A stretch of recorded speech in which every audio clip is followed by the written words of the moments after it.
On both sides of the aisle, they like to spend money, but for different reasons. And they have been bipartisan too often. They get together and spend all this. They should be bipartisan and cut each of their own little programs that they like. But there's an addiction here. I don't think anything's going to happen until a lot of these people down here are willing to go into rehab. For the whole of his political career, Congressman Ron Paul has been arguing for massive cuts in federal government spending.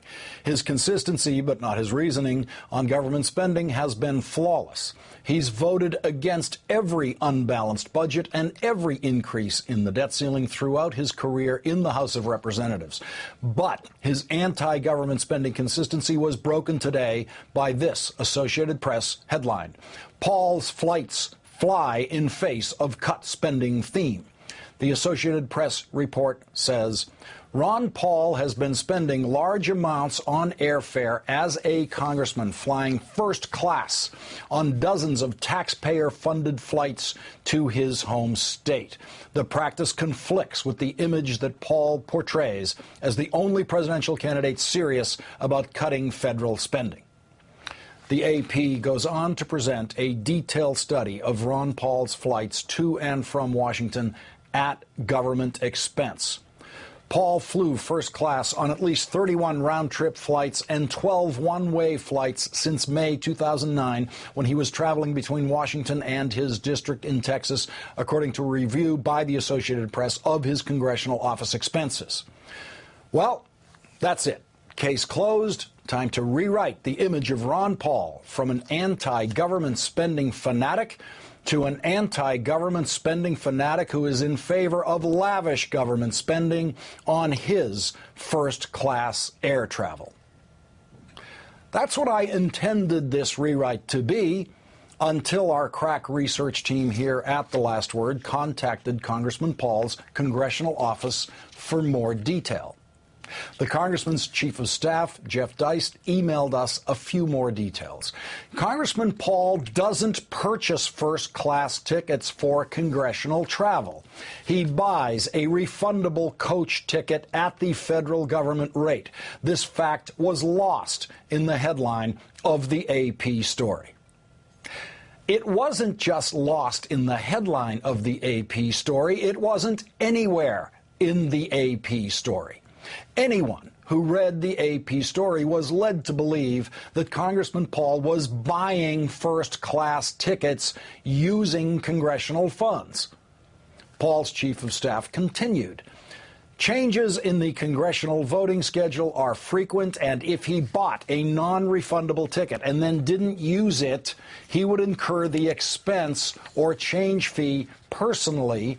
That is, the U.S. House would not allow him to be reimbursed for a flight he ultimately didn't take. I can attest from personal experience that that is the standard practice in the Congress, in both the House and the Senate, in both parties. The government rate for official travel, which is available for purchase at any time up to and including the day of travel, is usually lower than other airfares, except the fares that require advanced purchase and are non-refundable. Congressman Paul's chief of staff said, quote, he absolutely needs the flexibility of a changeable ticket. And I can tell you that is absolutely true. Every member of Congress does. Every member of every congressional staff does. New congressional staff members are discouraged from looking at the calendar for the recess dates and then buying advanced purchase non-refundable tickets for the day after the scheduled recess date, because Congress almost never recesses on the day it is scheduled to recess. Watching 24-year-olds in a senator's mailroom have to throw away their non-refundable plane tickets home after the Senate stays in session as Christmas Eve approaches is always a sad thing to behold. And what about all those first-class seats Ron Paul has been enjoying?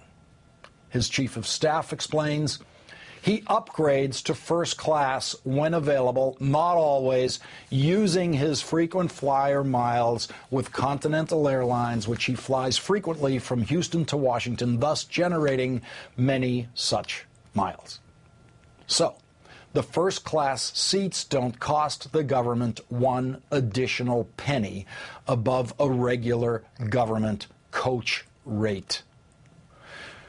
I so wanted the Associated Press take on Ron Paul's first class travel to be true. It's nothing personal about Ron Paul. I just love to find inconsistencies in the behavior of anti-government spending conservatives, like Michelle Bachmann's family making hundreds of thousands of dollars in farm subsidies, the ultimate in unjustifiable government handouts. But this is not that. Ron Paul has done nothing inconsistent with his rhetoric in his congressional travel. It's the Associated Press story that needs to be rewritten.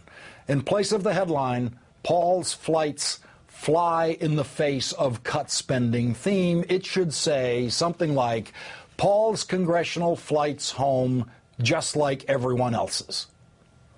But I, for one, never would have read that story, and the AP probably wouldn't have published it.